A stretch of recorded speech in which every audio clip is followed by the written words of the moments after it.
Good evening students. बेटा अब जो मैं आज सेकंड वीडियो सेंड कर रही हूँ आपकी मैड लीफ वाली, ठीक है। और इसमें मैंने जो पहले वीडियो पढ़ाई थी उसमें आपका मैंने मैड लीफ के आवर्ती सारणी जो मैड लीफ वैज्ञानिक थे उन्होंने जो आवर्त सारणी बनाई थी अपने तरीके से, वहाँ तक मैं आपको बता चुकी थी। तो एक बार थोड़ा सा रिवाइज कर देते हैं मैड लीफ का, क्योंकि ये इम्पोर्टेंट है। तो तत्वों के भौतिक तथा रासायनिक गुण उनके परमाणु द्रव्यमान के आवर्ती फलन होते हैं। यानी कि जो आपके मैड लीफ थे उन्होंने जो सारणी बनाई थी, आवर्त सारणी बनाई थी जिसका, ठीक है, तो वो उसने उनमें तत्वों को उनके द्रव्यमान के बढ़ते हुए क्रम में रखा था। मैड लीफ की आवर्त सारणी तत्वों के रासायनिक गुणधर्मों पर आधारित थी। जैसे कि मैंने आपको पहले भी यहाँ पे बताया था उस दिन भी, ये वाली जो वीडियो थी उसने जो मैड लीफ था उसने देखिए ऑक्साइड्स यानी कि सभी जो भी आपके तत्व थे उनकी ऑक्सीजन से रिएक्शन करी कि वो क्या ऑक्साइड्स बनाते हैं, उनकी हाइड्रोजन से रिएक्शंस करी कि वो क्या आपके हाइड्राइड्स बनाते हैं। ये हो गया ऑक्सीजन की रिएक्शन, ये हो गई आपकी हाइड्रोजन से रिएक्शन। तो हर तत्व को उसने रिएक्शन करा कर देखा, और क्योंकि जब तक सिर्फ 53 तत्व ही अवेलेबल्स थे तो इस तरीके से उसने फिर जिसकी रिएक्शंस का फॉर्मूला, जिसकी रिएक्शंस जो है सेम आई थी, उसी को उसने क्या कर दिया, एक उसमें ग्रुप में रख दिया।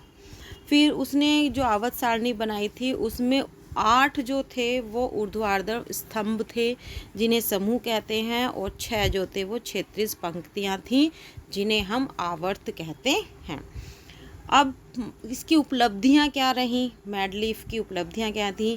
मैड लीफ की उपलब्धियां ये थी कि इसने जब मैड लीफ की आवर्त सारणी बनाई थी तो उसमें स्पेस छोड़ दिया था फॉर फ्यूचर्स के लिए, कि अगर फ्यूचर में कोई तत्व मिलते हैं तो इसने एक आइडिया लगा लिया था कि इस नंबर का कोई ना कोई, इस द्रव्यमान भार का कोई ना कोई तत्व प्रेजेंट होगा, और उस तत्व के लिए इसने आवर्त सारणी में स्पेस छोड़ दिया था। इसमें से 3 बाद में खोजे गए थे, बाद जो मैड लीफ के बाद रिसर्च करने के बाद मिले, वो थे स्कैडियम, गैलियम तथा जर्मेनियम। इसने इसको इक्का ऐसे करके नाम दिया था, इक्का बेरियम, इक्का एल्यूमिनियम और इक्का आई थिंक सिलिकॉन, ऐसी कुछ नाम दिया था। और बाद में फिर इनको, इक्का का मतलब होता है पहले एल्यूमिनियम आएगा और फिर उसके बाद जो है आपका गैलियम आएगा। इस तरीके से इसने इनको नाम दिया था।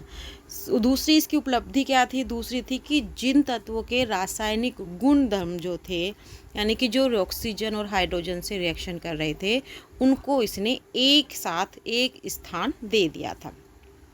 तीसरा इसने क्या किया था कि पिछली व्यवस्था को छेड़े बिना ही, यानी कि जो इसने आवर्त सारणी बनाई थी उसको ठीक ठाक ऐसे ही बना दिया था। उसके बाद भी इसने एक कॉलम ऐसा बना दिया था कि जिसमें आपकी एक्रिया गैसें जो मैड लीफ के टाइम पे नहीं खोजी गई थी, बाद में खोजी गई थी, तो उनको स्पेस दे दिया था कि यहाँ पर कुछ ऐसे तत्व आएंगे जो एक्रिया गैसें होंगी। तो ये इसकी उपलब्धियाँ रही थी मैड लीफ की। कुछ कमियां भी रही थी इसकी। कमियां क्या रही इसकी, यानी कि जिनकी सीमाएं कहेंगे हम, समस्थानिकों की स्थिति स्पष्ट नहीं थी। समस्थानिक किसे कहते हैं? कि जिनकी द्रव्यमान संख्या जो होती है वो हमारी क्या होती है, अलग अलग होती है, लेकिन इनका परमाणु क्रमांक जो होता है वो समान होता है। जैसे मैंने वो पिछली वीडियो में आपको बताया था, क्लोरीन का दिया था, क्लोरीन का परमाणु क्रमांक 35 होता है, लेकिन इसके क्लोरीन के हमारे पास 3 समस्थानिक मिलते हैं। उसी तरीके से आयोडीन का जो है परमाणु क्रमांक समान होता है, लेकिन उसका द्रव्यमान अलग होता है, तो आयोडीन के भी हमारे समस्थानिक होते हैं। दूसरी कमियां क्या रही थी? तो समस्थानिकों की स्थिति स्पष्ट नहीं कर पाया, क्योंकि समस्थानिक जो थे परमाणु क्रमांक समान था, द्रव्यमान, उनका द्रव्य भार जो था वो अलग था। तो अलग द्रव्यमान भार होने की वजह से मीन्स वो, क्योंकि मैड लीफ ने अपनी आवर्त सारणी जो बनाई थी वो बढ़ते हुए क्रम में बनाई थी कि कम द्रव्यमान वाला पहले आएगा और ज़्यादा द्रव्यमान वाला ज़्यादा आएगा। तो उसने एक ही तत्व को द्रव्यमान संख्या के अनुसार 2 जगहों पर रखा, तो उसने इसकी स्थिति को वो बता नहीं पाया कि वह इसको कैसे रखे। दूसरा, हाइड्रोजन की स्थिति निश्चित नहीं कर पाया था। ये भी मैंने आपको पिछली वीडियो में बता दिया है। क्योंकि हाइड्रोजन के पास एक एटम होता है, एक इलेक्ट्रॉन्स होता है, तो एक इलेक्ट्रॉन्स यह देकर जो है न्यूट्रल हो जाता है, यानी कि इसके पास कुछ भी नहीं रहेगा और एक इलेक्ट्रॉन लेकर यह अपनी फर्स्ट सेल जो है वो बना लेता है। तो जो मैडलीफ था वो इस चीज़ को डिफाइन नहीं कर पाया था कि भाई हाइड्रोजन की स्थिति फर्स्ट कॉलम में एल्काइन के साथ रहेगी जो एक इलेक्ट्रॉन्स देते हैं, या फिर उन हेलोजेंस के साथ रहेगी, क्लोरीन, ब्रोमीन और आयोडीन के साथ, जो एक इलेक्ट्रॉन्स लेकर, जो जिनकी सेल्स में इलेक्ट्रॉन्स की कमी होती है, एक इलेक्ट्रॉन्स लेके उसको अपना एक एक्रिय गैसों को प्राप्त कर सके। तीसरा, कुछ तत्वों का परमाणु द्रव्यमानों के अनुसार अनुचित क्रम, यानी कि कुछ इसने क्या कर दिया कि जैसे मैं यहाँ पर बताऊँ, ये देखो आप, इसमें जो है इस यहाँ देखिए ये वाला, सॉरी यहाँ पे ये देखो सीजियम और निकल्स, इसने क्या किया 58.93 ज़्यादा द्रव्यमान भार वाला है और निकल जो है 58.71, यहाँ पर ये कम द्रव्यमान भार वाला है। तो इसने अपने आप को ठीक से टेबल बनाने के लिए क्या किया कि कुछ तत्वों को जो है इसने अधिक द्रव्यमान भार वाले को पहले रख दिया और कम द्रव्यमान भार वाले को इसने ज़्यादा रख दिया। एक एग्जाम्पल तो ये है इसमें आपकी टेबल्स में, और एक दूसरा था आपका ये वाला, यहाँ पे भी देखिए इसने 29.98 वाला जो है इसने पहले रख दिया है और 28 वाला जो है इसने बाद में रखा है। तो यहाँ पर भी क्या हुआ, यहाँ पर भी इसने अपनी सुविधा के अनुसार इनको रख दिया और जब कारण पूछा गया तो वो इस कारण को बता नहीं पाया। ये इसके कुछ कमियां रह गई। ठीक, अब उसके बाद आया हमारा जो मैं आज से टॉपिक, नया टॉपिक स्टार्ट है ये। आज ये मैं अभी पिछली वर्कशीट का ही रिवाइज़ कर रही थी, पिछली ही जो मैंने वीडियो बनाई है उसका ही रिवाइज़ कर रही थी। अब हम पढ़ते हैं आधुनिक आवर्त सारणी। तो चूँकि मैडलीफ की कुछ कमियां रह गई थी तो उस वक्त तो वो उन चीज़ को नहीं बता पाया। फिर दूसरी बार, फिर कुछ समय बाद कुछ और वैज्ञानिकों ने कोशिश की और कोशिश करने के बाद पता लगाया कि अगर हम तत्वों को उनके परमाणु द्रव्यमान यानी कि द्रव्यमान भार के अकॉर्डिंग ना लगाकर उनकी परमाणु क्रमांक के अकॉर्डिंग एक सारणी बनाएं तो वो ज़्यादा बेटर है। उसमें जो भी मैडलीफ की कमियां थीं वो सारी की सारी जो हैं परमाणु क्रमांक के अनुसार लगाने पर, बढ़ते हुए परमाणु क्रमांक के अनुसार लगाने पर वो मैडलीफ की सारी कमियां दूर हो गई थी। तो यहाँ पर नई आवर्त सारणी या आधुनिक आवर्त सारणी को क्या कहा, तत्वों के परमाणु द्रव्यमान की तुलना में, यानी कि परमाणु द्रव्यमान की तुलना में ना लगाकर, द्रव्यमान भार की तुलना में ना लगाकर जो आवर्त सारणी बनाई गई वो परमाणु संख्या या परमाणु क्रमांक को जो है आधारभूत मानकर बनाई गई। आधुनिक आवर्त नियम के अनुसार तत्वों के गुणधर्म जो हैं उसकी परमाणु संख्या के आवर्त फलन होते हैं, यानी कि जो तत्व के परमाणु क्रमांक होता है वो उसके आवर्त जो हम बनाएंगे उसके आवर्त फलन होते हैं, उसके अनुसार वो बिल्कुल फिट बैठते हैं, उसके अनुसार उसमें कोई कमियां, आवर्त सारणी बनाने में कोई कमियां नहीं रह जाती हैं। अब इसमें आधुनिक आवर्त सारणी ये पूरी है तो मैं तो पहले पॉइंट्स क्लियर कर देती हूँ। यहाँ पर इसके ये दोष हो गए, देखो कोबाल्ट और निकल्स को पहले रख दिया, सदैव पूर्ण संख्या होती है तो हाइड्रोजन और हीलियम के वो एक ठोस तत्व नहीं था। मैडलीफ की आवर्त सारणी के दोष आधुनिक आवर्त सारणी द्वारा दूर किए गए, यानी कि जो मैडलीफ की कमियां थी तो ये आधुनिक सारणी जो बनाई गई अब इनके द्वारा हमने इसको कम किया। समस्थानिकों की स्थिति जो थी इसमें स्पष्ट हो गई। समस्थानिकों की स्थिति स्पष्ट कैसे हो गई, क्योंकि समस्थानिक जैसे क्लोरीन है, क्लोरीन का कितना होता है 17 होता है, ठीक है। अब इसके ये है इसका परमाणु क्रमांक, परमाणु क्रमांक हमेशा हम नीचे लिखते हैं और द्रव्यमान संख्या हम हमेशा इसके ऊपर लिखते हैं। चूँकि ये समस्थानिक था यानी कि परमाणु क्रमांक संख्या तो उसकी 17 ही रहती थी, लेकिन द्रव्यमान संख्या उसकी 35.5 36 पॉइंट समथिंग, कुछ मुझे याद नहीं है इसका, आप देख लीजिएगा। इसके 2 या 3 समस्थानिक मिलते थे, लेकिन चूंकि अब इसकी परमाणु क्रमांक 17 है तो ये 17 वाली जगह पर अपनी पोजीशंस बना लेगा। इसको दो दो जगह रखने की ज़रूरत नहीं है। एक परमाणु क्रमांक है, एक तत्व का एक ही परमाणु क्रमांक है, तो इसकी स्थिति जो होगी वो आवर्त सारणी में एक ही जगह पर होगी। ठीक है, तो समान परमाणु संख्या वाले तत्व यानी कि जिनका परमाणु क्रमांक समान होगा, उनको एक स्थान पर एक समूह में रखा गया। क्योंकि क्लोरीन का परमाणु क्रमांक 17 था और इसके समस्थानिक जो हैं उनसे अब हमारा कोई लेना देना नहीं था, तो परमाणु क्रमांक जिसका समान था उनको एक साथ रखा गया। दूसरा, कोबाल्ट जिसकी परमाणु संख्या 27 और निकिल जिसकी परमाणु संख्या 28 से पहले आएगा। जैसे यहाँ पे उसमें बता दिया था, पहले वाला जो था जिसमें मैं यहाँ बता रही थी मैडलीफ वाले में, ये वाली पोजीशंस आई थी ना आपकी यहाँ पर।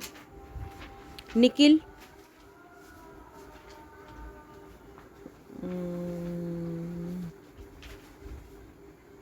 अब 1 मिनट रुकिएगा ज़रा। जो यहाँ पर ये पोजीशंस आई थी निकिल्स वाली, इस पोजीशंस को उसने सॉल्व आउट कर दिया। क्या कर दिया कि बता दिया कि कोबाल्ट जो है वो आपका पहले आएगा और निकिल जो है वो आपका बाद में आएगा, क्योंकि कोबाल्ट का परमाणु संख्या क्या होती है 17 होती है और निकिल की परमाणु संख्या क्या होती है 28 होती है। तो कोबाल्ट पहले आएगा और निकिल जो है वो बाद में आएगा। परमाणु संख्या सदैव पूर्ण संख्या होती है। पूर्ण संख्या मतलब ऐसा नहीं होता है कि 35.5 हुआ या फिर 23.11 हो गया, ऐसी परमाणु संख्या नहीं होती। परमाणु क्रमांक हमारा कितना होता है, या तो किसी का 2, 3, 4, 5, 6, 7, 8 ऐसी पूर्ण संख्या होती है, पॉइंट में संख्या नहीं आती है। अतः हाइड्रोजन और हीलियम के बीच में कोई तत्व नहीं आएगा। ये उसने उसकी पूरी कमियों को, जो मैडलीफ की कमियां रह गई थी, इस आधुनिक आवर्त सारणी के अनुसार उसको दूर कर दिया गया। अब हमें पता है कि परमाणु संख्या क्या होती है। क्या होता है वे परमाणु संख्या? किसी भी तत्व के परमाणु संख्या उसमें उपस्थित प्रोटॉनों की संख्या के बराबर होती है। जैसे मैंने आपको 9th क्लास में समझाया था, यहाँ पर एक न्यूक्लियस होता था और न्यूक्लियस के अंदर ये कोई एटम है, मान लीजिए मैं इसको कहूँ सोडियम ले लेते हैं। ठीक है, हम सोडियम ले लेते हैं। सोडियम का परमाणु क्रमांक कितना होता है 11 होता है। अब इस परमाणु क्रमांक में अगर मैं इसका न्यूक्लियस बनाऊं तो ये आपका इसका हो गया केंद्रक। ठीक है, ये क्या हो गया इसका केंद्रक। केंद्रक हमारा किस चीज़ों का बना हुआ था? केंद्रक में हमारे प्रेजेंट होता था प्रोटॉन प्लस न्यूट्रॉन, ये प्रेजेंट होते थे। दूसरा, इसके चारों तरफ सेल्स होती थी, जो इसके चारों तरफ क्या होती थी? सेल्स प्रेजेंट होती थी। और इन सेल्स के अंदर क्या प्रेजेंट होता था? इन सेल्स के अंदर हमारे इलेक्ट्रॉन्स घूमते रहते थे। अब मैं जैसे इसका सोडियम का बनाऊंगी तो 2, 8, 1 बनेगा। तो 2 इलेक्ट्रॉन इसकी फर्स्ट वाली सेल में, 1, 2, 3, 4, 5, 6, 7, 8 इसकी दूसरी सेल में और 1 इलेक्ट्रॉन इसकी बाहर वाली सेल्स में होगा। इसको नाम क्या देते थे हम? के। मैं दूसरा यूज़ कर लेती हूँ कलर। इसको नाम देते थे हम के, एल और एम, ये नाम देते थे। तो उसी के अकॉर्डिंग ये हो गया हमारी के सेल, ये हो गई हमारी एल सेल्स और ये हो गई हमारी एम सेल्स। ठीक है, तो बीच में क्या होता था? केंद्रक प्रेजेंट होता था और केंद्रक में क्या प्रेजेंट होते थे? प्रोटॉन प्रेजेंट होते थे और न्यूट्रॉन प्रेजेंट होते थे। प्रोटॉन जो थे वो हमेशा किसके बराबर होते थे? वो हमारे परमाणु संख्या के बराबर होते थे। यानी कि किसी भी तत्व के नाभिक में जितने प्रोटॉन प्रेजेंट होंगे उसका परमाणु क्रमांक जो होगा उतना ही होगा। ठीक, ये वाली बात समझा गई है इसमें। परमाणु संख्या को हम किससे लिखते हैं? परमाणु संख्या को हम लिखते हैं Z से। परमाणु संख्या को Z से निरूपित किया जाता है। परमाणु संख्या अणु के केंद्र में पाए जाने वाले प्रोटॉनों की संख्या के बराबर होते हैं। आधुनिक आवर्त सारणी में अब ये आ गई हमारी कि इसमें कितने तो हमारे स्तंभ बनाए गए, ठीक है, वर्ग बनाए, समूह बनाए गए और कितने हमारे इसमें आवर्त बनाए गए। ये भी क्वेश्चन आ जाता है बेटा कि आधुनिक आवर्त सारणी और मेडलिफ की आवर्त सारणी में कितने आवर्त और कितने स्तंभ थे। मेन क्वेश्चन तो ये बनता है कि आधुनिक और मेडलिफ की आवर्त सारणी जो बनी थी उसमें क्या अंतर था, या मेडलिफ की कमियां क्या थी वो बताइए जो आधुनिक आवर्त सारणी ने पूरी करी। ठीक है, तो जो नई आवर्त सारणी बनी उसको किसके अकॉर्डिंग बनाया गया, उसमें हमारे 18 तो समूह थे, 18 हमारे समूह थे और 7 हमारे क्या थे, आवर्त थे। किसी भी आवर्त में पाए जाने वाले सभी तत्वों के कोषों की संख्या समान थी। कोषों की संख्या मतलब के आवर्त की बात कर रहा है वो, कि जो भी आवर्त होगा उसमें हमारे क्या होंगे कि के एल एम की संख्या, के वाले हैं तो सब में के की संख्या समान होगी, एल वाले हैं तो एल वाले ही होंगे, एम वाले हैं तो एम ही होंगे। इसको मैं उदाहरण के तौर पे बताऊं, जैसे कि हमारा उदाहरण के तौर पर ये कह रहा है लिथियम। अब पहले मैं इसको आपको थोड़ा सा क्या दिखा देती हूँ, टेबल दिखा देती हूँ कि टेबल में ये कैसे दिखाया गया है। पहले हम यहाँ पे देख लो, ये क्या हमने ले रहे हैं, lithium, beryllium, boron, carbon, nitrogen. अगर हम इन तत्वों के कोष देखें तो ये क्या है, फर्स्ट हो गया के, दूसरा हो गया एल, के एल, के एल, के एल, के एल, यानी कि इस लाइन में जो भी तत्व हैं इन सब के कोषों की संख्या क्या है हमारी, के और एल है। पहली संख्या भरी हुई है और एल वाली संख्या में इलेक्ट्रॉन्स जो है वो भरे जा रहे हैं। एक समूह के सभी तत्वों में संयोजी इलेक्ट्रॉनों की संख्या समान होती है। संयोजी मीन्स होता है कि जिसमें उसकी संयोजकता, यानी कि जो भी संयोजकता आएगी वो हमारी समान होगी। तो पहले मैं ये वाला पॉइंट आपको क्लियर करा देती हूँ आवर्त सारणी में, कि जब हम इस तरीके से किसी भी आवर्त समूह में जाते हैं तो उसमें हमारे कोषों की संख्या जो होती है वो समान होती है। इस पॉइंट को पहले क्लियर करते हैं फिर हम इस पॉइंट पर आएंगे। ठीक है, तो पहले ये वाला पॉइंट क्लियर कर लेते हैं। तो अब आप जब देखोगे आवर्त सारणी में, यहाँ पर मैं आवर्त सारणी दिखाऊं तो ये ऐसे आ रही है, इसको मैं ऐसे दिखाती हूँ। ये अगर आप देखो, थोड़ा सा छोटा करना पड़ेगा मुझे। ये देखिए, यहाँ पर उसने बात क्या करी है, उसने बात करी है लिथियम। देखिए लिथियम, ये कौन सा कोष है हमारा, 2। अगर मैं कहूँ इस चीज़ में, अगर मैं आपको यहीं पर डिफाइन करने की बात करूँ तो ये हमारा होता है के कोष, के में के एल एम एन, ये 4 होते हैं, इससे भी ज़्यादा होते हैं। तो मैं यहाँ पर थोड़ा सा इस चीज़ को डिफाइन करने के लिए बात करूँगी, यहाँ से लेकर हम बात करेंगे। सॉरी, इसको ये यहाँ से हटाना पड़ेगा मुझे, ये दिख नहीं रहा है, ये यहाँ लेके आती हूँ मैं इसको।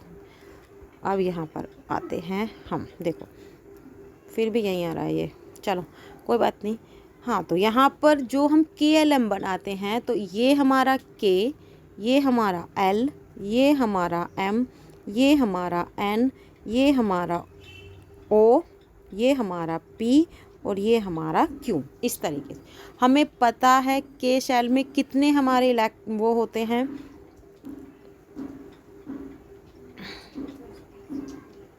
ओ L M N O P Q, K L M N. K में मैक्सिमम कितने इलेक्ट्रॉन्स आ सकते हैं, 2, एल में 8, एम में भी 8 और एन में 18। अब इस चीज़ को हम यहाँ से समझेंगे, इस चीज़ को हम समझेंगे यहाँ से कि क्या कहना चाह रहा है। अब जब भी आप यहाँ पर, ये क्या है हमारे, ये हैं हमारे आवर्त, क्या हैं, आवर्त हैं। और आवर्त कितने हैं हमारे, 7 हैं, 1 2 3 4 5 6 7, यहाँ पर 7 हमारे आवर्त दिए गए हैं। पहले आवर्त को हम कहेंगे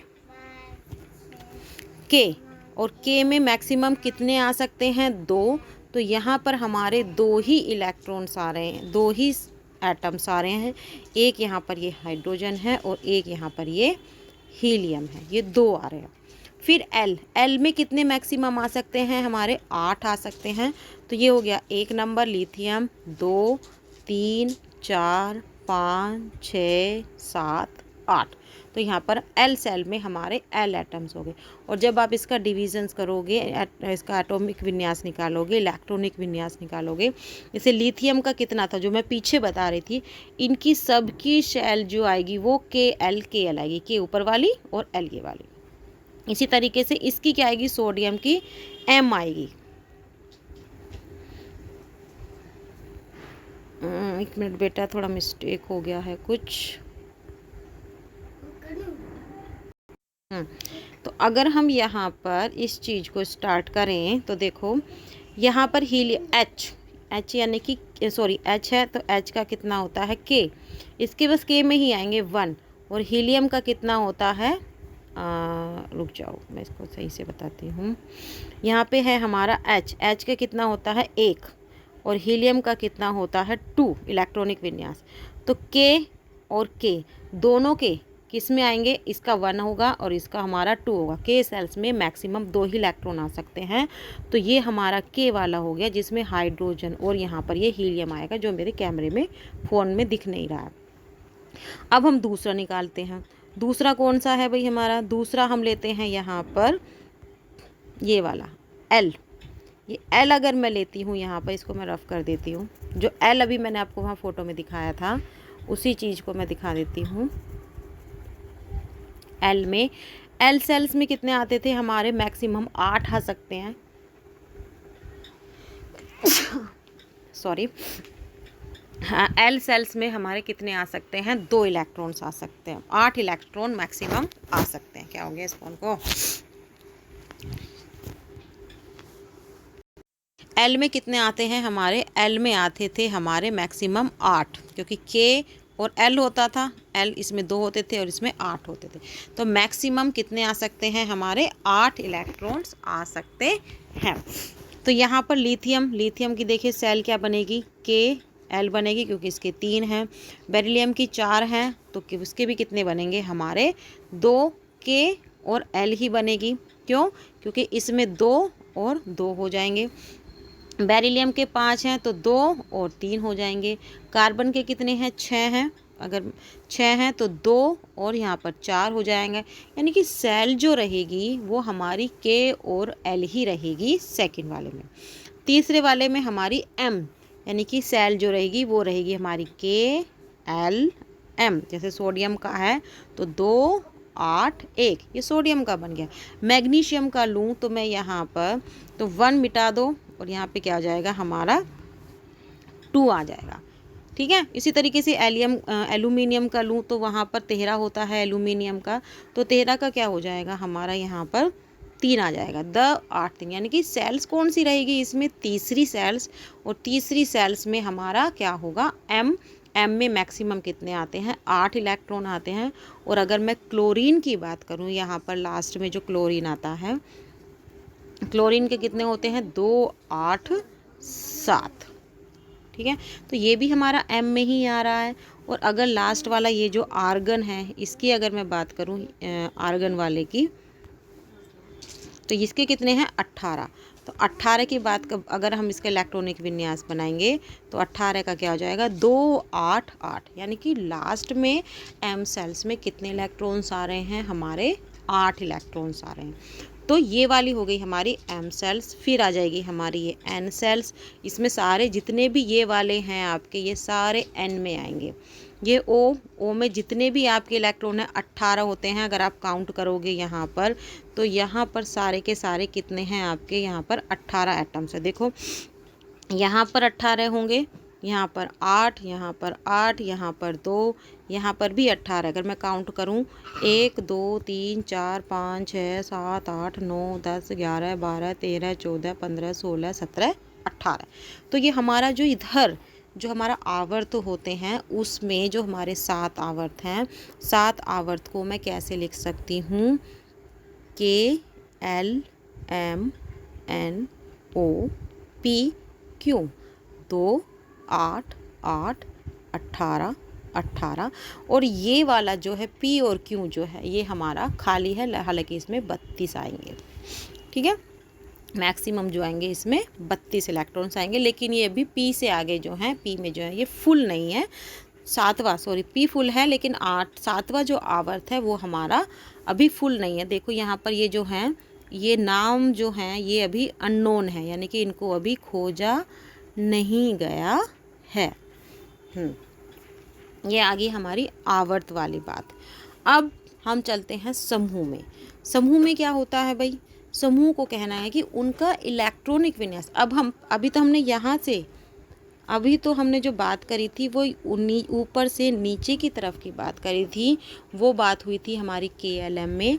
अब हम बात करेंगे इस तरफ से, यानी कि हम लेफ़्ट से राइट की तरफ जाएंगे।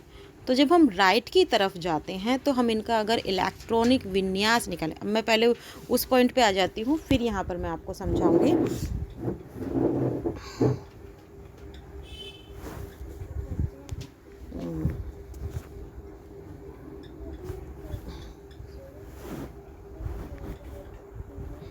सॉरी, कहाँ था, ये रहा। जो हम पढ़ रहे थे, तो ये वाला पॉइंट मैंने आपको क्लियर कर दिया, ये वाला, ठीक है। कि ये वाला कौन सा था, KLM वाला, कि जब हम आवर्त की तरफ जाते हैं, तत्वों में आवर्त की तरफ जाते हैं, तो सभी की सेल जो होगी, कोष जो होगा, वो हमारा कैसा होगा, समान होगा। अब हम डिस्कस करेंगे ये वाला पॉइंट, ये वाला, एक समूह के सभी तत्व। अब हम जब लेफ्ट से राइट जाएंगे तो सभी तत्वों के संयोजी इलेक्ट्रॉनों की संख्या समान होगी। संयोजी का मतलब इनकी संयोजकता, संयोजकता का मीन्स कि ये जो बॉन्ड बनाने में इलेक्ट्रॉन्स यूज़ करेंगे, सभी तत्वों की संख्या जो होगी क्या होगी, समान होगी। जैसे इसने एग्जाम्पल दिया है, अगर हम यहाँ लेफ़्ट से राइट की तरफ जाते हैं K वाले ग्रुप में,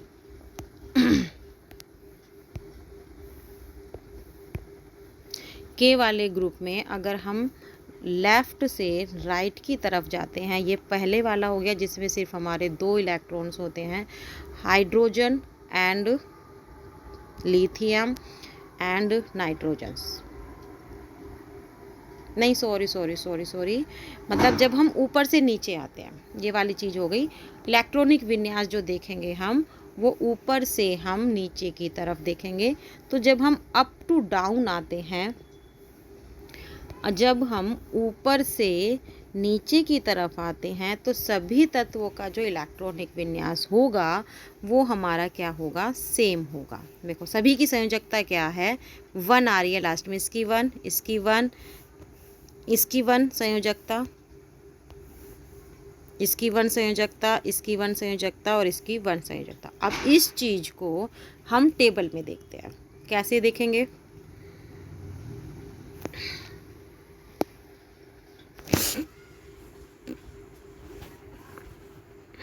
आजा भाई, कैसे आएगी, बहुत छोटी हो जाती है ये। ये आ गई।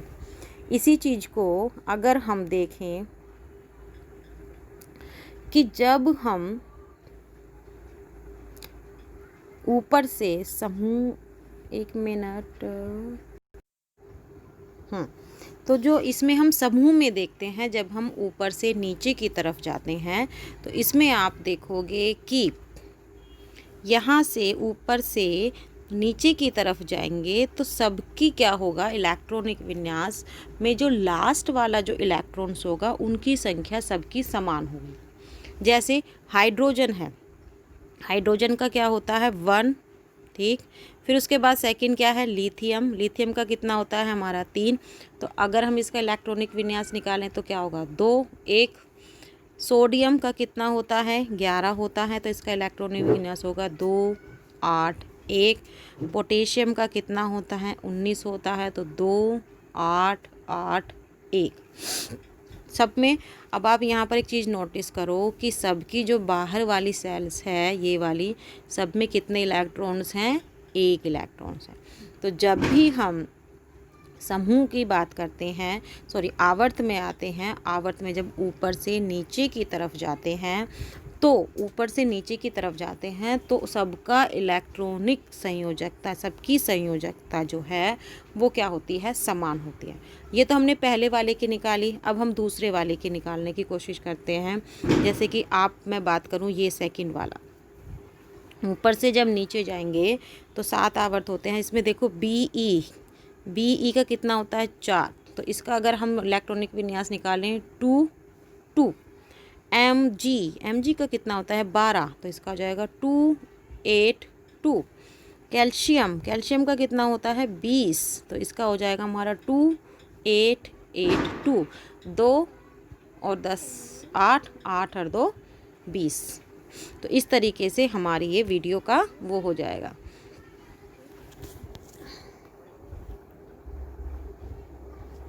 अभी बेटा थोड़ा वेट कीजिए।